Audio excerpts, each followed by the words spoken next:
Voilà, oui, je pense que la question que vous me posez est très très importante et je dirais même est très très pertinente au milieu chrétien. Voilà, nous savons que la repentance, c'est d'abord le regret, douleur qu'on a de ses péchés. Mais au plus loin, on peut encore voir que la repentance, c'est aussi la prise de conscience de ses actes du mal. Donc c'est ça la repentance. Mais quand on dit que faut-il faire pour se repentir, d'abord nous allons lire la parole de Dieu. La Bible dira ceci dans le livre des Actes, chapitre 2, je prends le verset 37, et la Bible dit ceci. Je lis au nom du Seigneur. Ce discours toucha profondément ce qu'il avait attendu. Ils demandèrent à Pierre et aux apôtres, frères, que devons-nous faire? Pierre leur répondit, changez et que chacun de vous se fasse baptiser au nom de Jésus-Christ pour que vos péchés vous soient pardonnés. Alors vous recevez les dons du Saint-Esprit, car la promesse est pour vous, pour vos enfants et pour tous ceux qui vivent dans les pays lointains. Tout ce que le Seigneur, notre Dieu, fera venir à lui. Voilà, en lisant ce passage, nous voyons que lorsque Pierre a prêché, parce que même la Bible dit que la foi vient de ce qu'on attend, et ce qu'on attend, c'est la parole du Seigneur. Donc, lorsque d'abord nous écoutons la parole du Seigneur, ce qu'il faut faire pour se repentir, d'abord, c'est d'abord la prise de conscience de ses actes. Si l'homme lui-même ne reconnaît pas que ce que je fais est mal aux yeux du Seigneur, il ne peut pas se repentir. Mais lorsque nous rencontrons l'évangile authentique, l'évangile fondé sur la vérité de Dieu, l'évangile de la justice de Dieu, qui nous ramène et qui révèle à nous que nous sommes vraiment des pécheurs, la première chose, c'est d'abord la prise de conscience. La prise de conscience, reconnaître ses actes, reconnaître que mes péchés me peuvent aussi m'amener en enfer, où je finirai mon parcours en éternité dans la perdition éternelle. Lorsque maintenant j'ai cette prise de conscience, je sens la douleur du mal que je fais, je sens l'agonie du prix du sacrifice que le Christ avait payé pour mon âme, j'ai la prise de conscience pour se repentir maintenant. Lorsque je prie la conscience de mes actes, je dois maintenant confesser cela au Seigneur, demander pardon. Voilà ce qu'il faut faire pour se repentir. Il faut reconnaître ses péchés, demander pardon à Dieu, demander pardon au Seigneur de tout le mal que vous avez fait dans votre vie.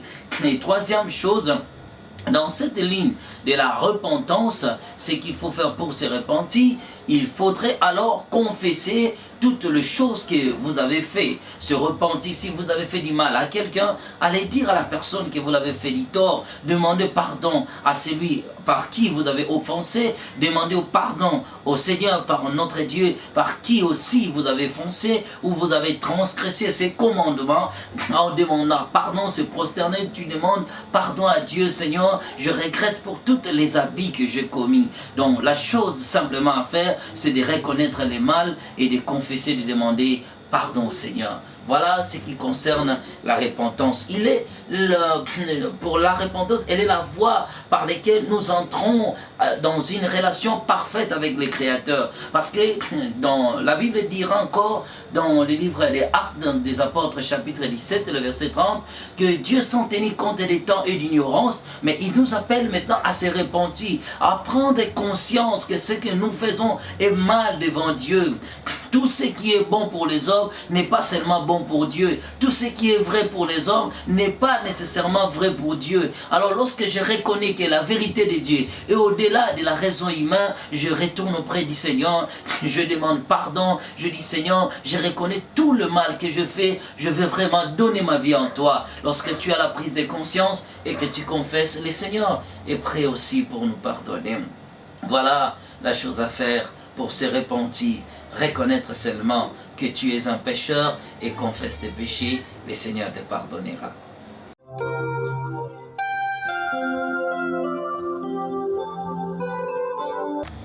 Voilà, je dirais encore que la question est aussi vraiment très pertinente où beaucoup de gens aussi se posent des questions pareilles. Mais j'aimerais avant de répondre, nous lisons quelques versets bibliques pour nous permettre peut-être d'avoir l'idée. Il est écrit dans le livre de Apocalypse chapitre 17, le verset 8, « La bête que tu as vue, elle n'est plus, elle va monter de l'abîme pour aller à la perdition. Les habitants de la terre, dont les noms n'étaient pas écrits dans le livre des vies, depuis la fondation du monde, s'émerveilleront en voyant la bête, car elle était et elle n'est plus et elle reviendra. » Nous allons directement encore, je pense dans le livre des Thessaloniciens, le chapitre 2, et nous allons au verset 10. On dira ceci: « Il usera de toutes les formes du mal pour tromper ceux qui perdent, parce qu'ils sont restés fermes à l'amour de la vérité qui les aurait sauvés. » Verset 11, voilà pourquoi Dieu leur a envoyé une puissance d'égarement pour qu'ils croient aux mensonges. Nous allons encore ajouter un autre verset, et c'est alors que je vais tout expliquer.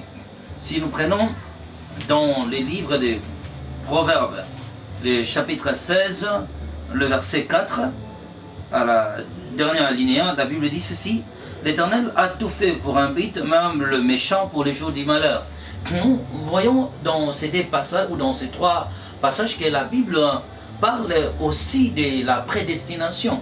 Même pour nous qui sommes sauvés, la Bible dit que nous avons été prédestinés. Donc dès l'éternité, le sang de Jésus-Christ a été versé pour que nous soyons sauvés. Mais jusqu'au moment où le temps fut accompli, le Fils de l'homme revêtit un corps, il a accepté la mort pour le salut des hommes. Mais quand nous appartenons à Christ, on nous dit que nous avons été prédestinés au salut.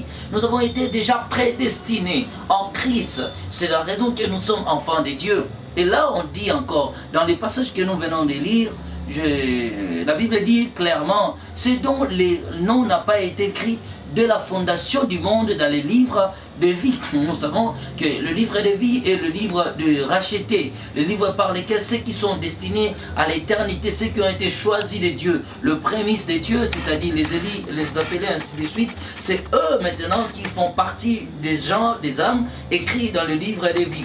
La prédestination des âmes en enfer. Le Seigneur dit ceci: il a même créé le méchant pour le jour du malheur. Donc, nous voyons qu'il y a des âmes qui ont été prédestinées, qui ont été créées pour aller à la perdition éternelle. Là, c'est ce que la Bible nous apprend. Voilà ce que la Bible nous apprend et ce que nous avons lu ensemble. La parole de Dieu est tout à fait claire et il n'y a pas d'autre vérité au-delà des Écritures. Il y a des âmes qui sont déjà préparées pour aller à la perdition. Il y a des cas pareils. Nous pouvons prendre l'exemple de celui dont la Bible appelle Judas Iscariote. C'est celui qui a vendu le Christ. Nous savons tous que Jésus l'appelait toujours, et même les Écritures l'ont toujours appelé, le fils de la perdition. Donc avant les temps, il a été déjà destiné à périr. Non, il y a des âmes qui sont déjà destinées à se perdre pour toujours.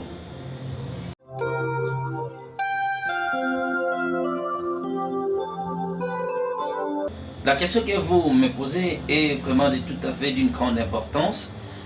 J'aimerais toucher quelques versets de la Bible pour un peu essayer d'éclairer le peuple de Dieu, de comprendre que moi je suis destiné à la perdition. Nous lisons la Bible. Dans le livre de Jean chapitre 3, verset 16, il est écrit: « Oui, Dieu a tant aimé le monde qu'il a donné son Fils unique pour que ceux qui placent leur confiance en lui échappent à la perdition, qu'il ait la vie éternelle. » Nous, en tant que prédicateurs, nous dirons que la prédestination des âmes de la perdition est la connaissance souveraine de notre Dieu.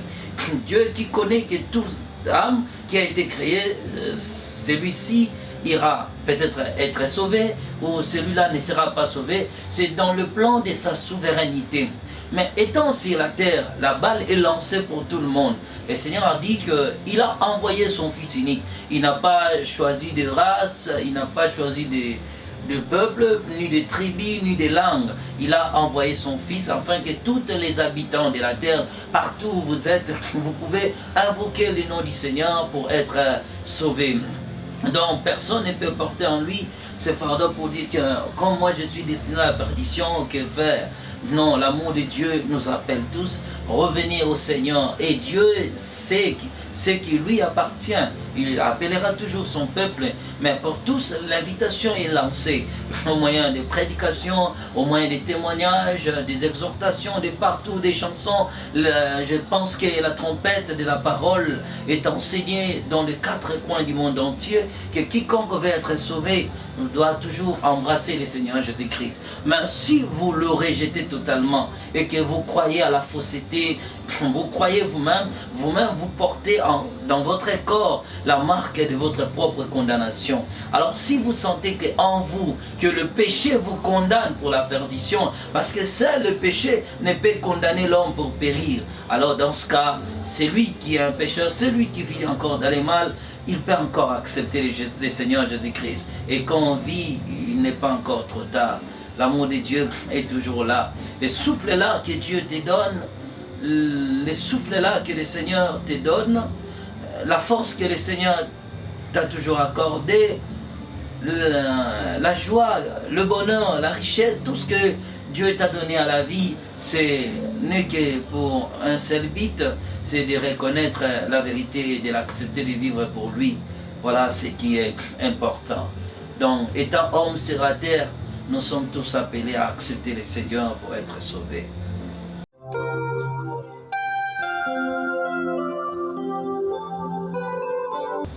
Non, vraiment, ça me serait aussi très bénéfique d'expliquer ces grands détails. Voilà, pour en recommencer, je dirais d'abord, oui, vous avez parlé d'un sorcier, d'un démon et d'un ange déchu.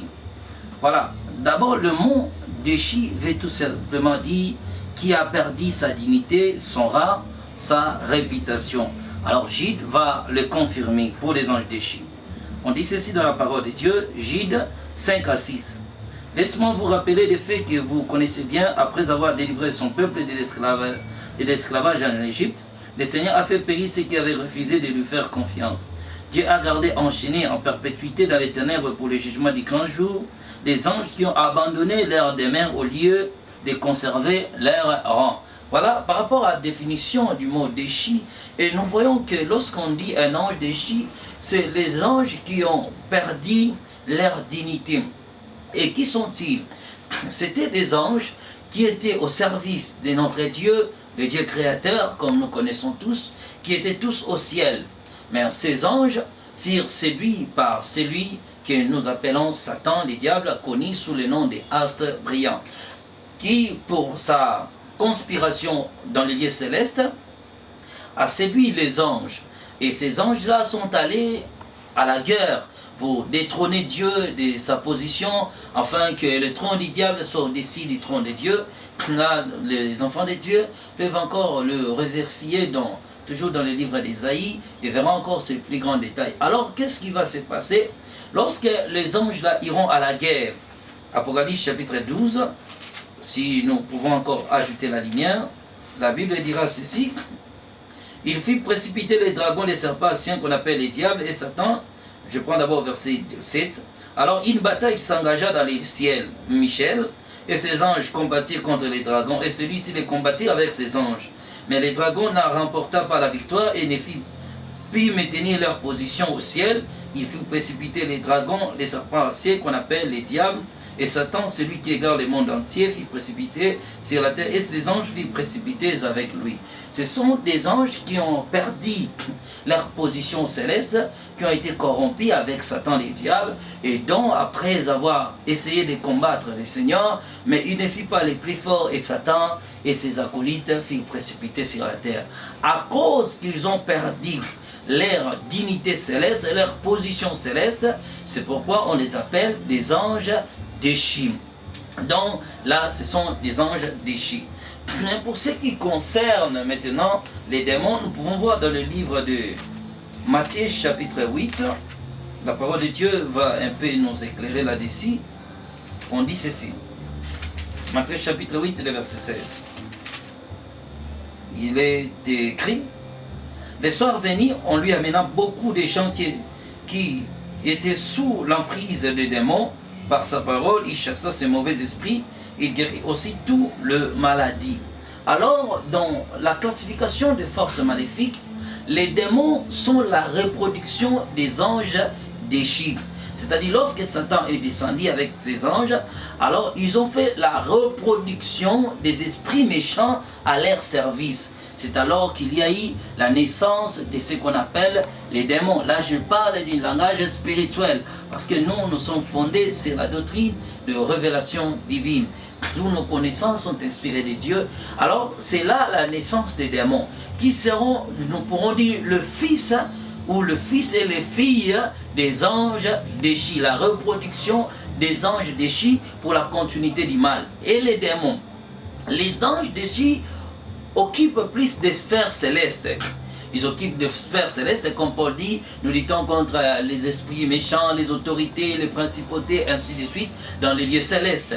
Mais maintenant, les démons sont envoyés pour posséder les hommes de la terre. Les démons ont pour habitation le corps humain, ont pour habitation les choses de la vie des hommes, les opportunités, les chances de la vie.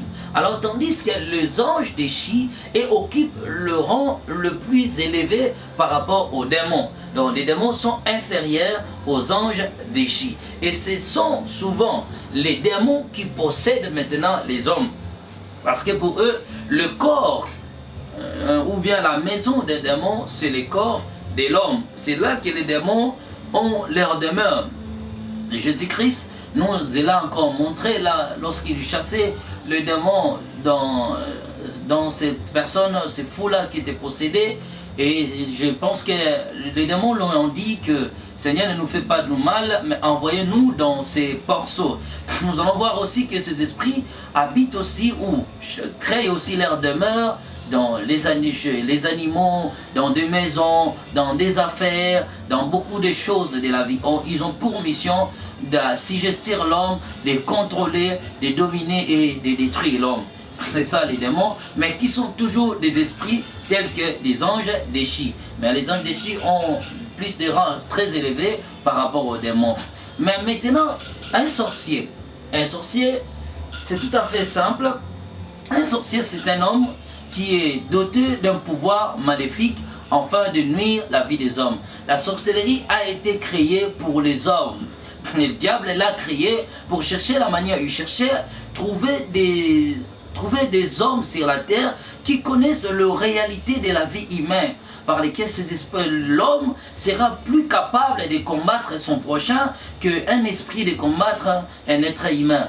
C'est la raison que le diable a voulu maintenant transmettre sa sémence aux habitants de la terre, leur doter de pouvoirs ou des intelligences maléfiques, afin que les hommes entre eux se tuent, afin que les hommes entre eux se tuent sur la terre, se fassent du mal. C'est pourquoi on dira un sorcier, c'est en réalité un homme, mais cet homme-là est doté d'un pouvoir maléfique afin de nuire la vie des autres. Il s'agit là, de la sorcellerie consciente. Donc un homme sait que je suis sorcier, j'ai la mission principale d'aller détruire des vies des gens. Et pareil aussi à celui qui est doté de la sorcellerie inconsciente, qui sera censé de nuire sa propre vie sans le savoir et de détruire la vie des autres aussi sans le savoir. Voilà un peu la différence entre un ange déchu qui sont descendus avec les diables, les démons qui sont la reproduction des anges déchus, ainsi un sorcier c'est les hommes de la terre mais qui sont dotés du pouvoir de la sorcellerie.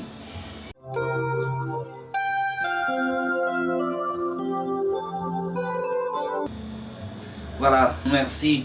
Si l'offrande, la dîme sont toujours d'actualité, voilà. Vraiment, je suis très content aujourd'hui à saisir cette opportunité pour parler de ces choses. Je sais que je faisais partie autrefois, avant de faire l'expérience au ciel et en enfer, je faisais partie aussi de cette croyance, de ce courant-là à l'époque. Vous savez que nous sommes plus grandis à la parole, j'ai été formé dans beaucoup de centres bibliques. Alors, cette connaissance-là aveuglait le vrai sens de la révélation divine. Dans ce que j'étais enseigné à l'époque, on nous disait que les dîmes et les offrandes ne sont pas d'actualité. C'est ça ce que moi aussi je croyais, et je le prêchais avec ardeur à l'époque. j'affirme aussi avec hardiesse, c'est ça la vérité que moi je savais. Parce que nous, on faisait à l'époque là partie de ces croyances-là, de ces chrétiens-là qui ne croyaient pas à la dîme, qui ne croyaient pas au baptême. Non, nous, on pensait que tout était spirituel. Après ma rencontre dite avec le Seigneur, en tout cas, ce que je n'ai pas cru à l'époque, ce que je rejetais, mais après avoir allé en enfer et aller au paradis, je suis aujourd'hui parmi aussi ces prédicateurs qui affirment aussi maintenant avec hardiesse que la dîme et les offrandes existent. La parole de Dieu, quand le Christ est venu, il dit, ne pensez pas que je suis venu abolir la loi, car tant que le ciel et la terre existera, il ne sera pas ôté un seul iota des Écritures.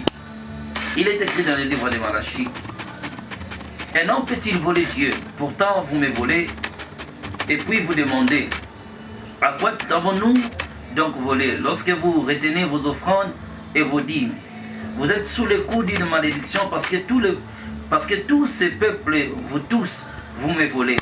Apportez donc vos dîmes dans leur totalité dans les trésors du temple pour qu'il y ait des vivres dans ma demeure.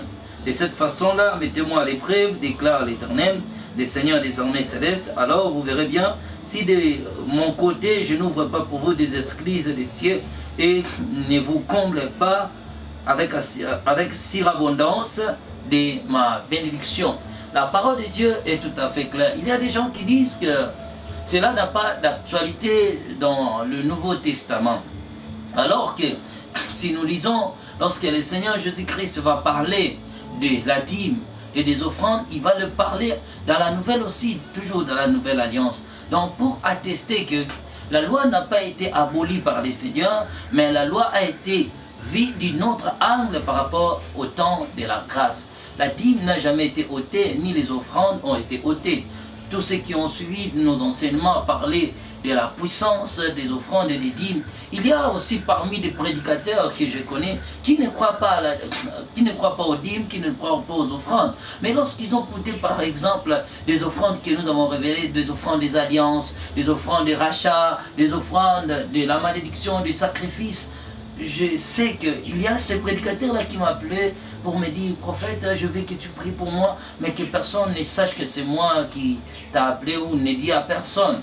Donc bref, pour dire que les dîmes et les offrandes sont nécessaires et continuent leur d'actualité jusqu'à aujourd'hui. C'est la raison que je vous ai dit, au ciel, pour avoir des récompenses, j'ai parlé sur les conditions pour accéder au royaume des dieux. Le Seigneur a posé la question si l'homme payait ses offrandes et payait ses dîmes. Le mal n'est qu'à cause des préjugés des hommes, tous disent c'est pour le pasteur, c'est pour faire nourrir le pasteur. Le mal est que chaque prédicateur, lorsque l'homme trouve il y a ses intérêts, le diable suscitera aussi ses frères prédicateurs. Mais peu importe le comportement des hommes, je pense et je sais que la dîme et l'offrande sont d'actualité. Depuis les temps jusqu'à aujourd'hui, Dieu était toujours adoré avec des sacrifices. C'est la raison que son propre fils a été sacrifié. Vous voyez que Jésus-Christ s'est sacrifié pour les péchés. On parle bien. Les sacrifices de Jésus-Christ n'étaient pas venus ôter les dîmes et les offrandes. Comme souvent les prédicateurs qui disent Jésus-Christ a payé le prix pour tout. Il a payé les sacrifices du péché, comme on dit. Nous ne pouvons pas payer un sacrifice pour les péchés à cause de l'œuvre que le Christ a fait pour nous. Mais il y a maintenant, au-delà des sacrifices qui concernaient les péchés, il y avait comme les offrandes qui étaient liées au nom des gens, qui étaient liées à la malédiction, qui étaient liées au sacrifice d'un prix à payer quelque part, qui étaient liées dans beaucoup de choses sur la terre. Nous devons en réalité payer la dîme et payer l'offrande. Pourquoi? J'ai dit et je le redis et je le dis souvent, qu'il n'y a pas de divinité sans offrande. C'est les offrandes qui donnent le sens à la divinité. À cause de l'offrande suprême de Jésus-Christ, nous avons le libre accès dans le royaume céleste. C'est aussi avec nos présents que nous offrons au Seigneur, nous avons aussi accès à la bénédiction et aux récompenses célestes. Si, prenons par exemple le cas lorsque Jean parlait de bonnes œuvres, il est allé parler de la libéralité. Il disait, c'est lui, là, dans sa repentance, Jean dira que celui qui a deux tuniques le partage avec celui qui n'en a pas. Non, le dîme, c'est notre façon de partager l'expression de notre amour avec le Seigneur. De ce que le Seigneur nous donne, nous le partageons aussi avec les autres. Alors si nous reconnaissons que c'est Dieu qui nous donne, nous exprimons aussi notre reconnaissance à lui, offrant le peu de ce que le Seigneur nous a donné. Prenons l'histoire de Jésus-Christ si les offrandes ne sont pas d'actualité. Jésus-Christ, après avoir prêché dans les temples, va se tenir maintenant pour voir comment les gens venaient offrir à Dieu. Il était là, pourquoi il n'avait pas interdit? Et Jésus a parlé même de la femme qui a donné ses 2 pierres au Seigneur, ses 2 pièces plutôt. Le Seigneur dit que c'est elle qui a valu plus que les autres parce que cela provenait au fond de son cœur. C'était ce qu'elle possédait, de tout ce qu'elle avait. Alors que Jésus pouvait nier et dire que je n'accepte pas et je ne tolère pas les offrandes. Lui-même a donné plus d'accès aux offrandes. Il a accepté son offrande et l'apôtre Paul va encore nous dire il y a plus de bonheur à donner qu'à recevoir. Nous ne pouvons pas s'approcher de Dieu et éloigner nos poches devant le Seigneur. Nous apportons. Nous savons que maintenant, pour l'amour de l'argent, pour l'amour des intérêts de ce monde, beaucoup de pasteurs et évangiles se sont ligués dans ces choses pour retirer ou prendre de l'argent du peuple de Dieu et surtout détruire ceux qui sont faibles. C'est ça les problèmes. Mais peu importe, l'authenticité de la dîme et des offrandes reste certaine. Même si le voleur, moi je dis, tous les voleurs prédicateurs qui sont à Paris aujourd'hui, c'est là. La Bible dit que si quelque chose apparaît, une nouvelle pour vous, sondez les générations précédentes et vous allez voir que cette chose a existé déjà. Voyons dans l'histoire des fils, les fils d'Élie. Alors que leur père n'arrivait plus à servir Dieu dans son service sacerdotal, ses enfants devaient prendre le relais. Lorsque ces enfants ont pris le relais, ils sont arrivés dans le temple du Seigneur. Au moment après les sacrifices, après que les sacrificateurs faisaient les sacrifices, ils devaient peut-être, d'après la loi, puis les holocaustes, ainsi de suite, et eux venaient toujours récupérer des viandes crues. Il y a beaucoup de voleurs qui s'enrichissent dans ces choses, mais le vol des gens ne change pas la parole de Dieu.